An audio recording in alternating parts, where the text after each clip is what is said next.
काय झालं का औषध मारून? तुझ्या किरडीला आत्ताशी आला आणि म्हाताऱ्या माणसाची मजा बघतोय वरे. तिथं कंपनी आपल्या काकाचीच आहे, ते आपल्या मनानुसार सोडायला.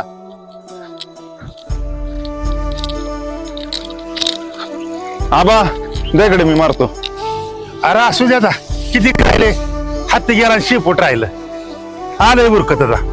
अहो नको परत तुमचं अंग बिंग दुखर आणा इकडे. तर एवढा काळजीचा आहे का, एखादा मगाशीच आला असता.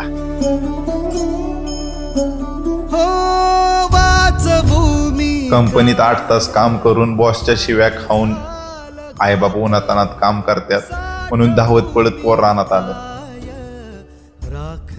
पण बापाच्या फक्त एका वाक्यानं त्याचं कर्तृत्व शून्य केलं. आठवांचा शाप प्रेम का हे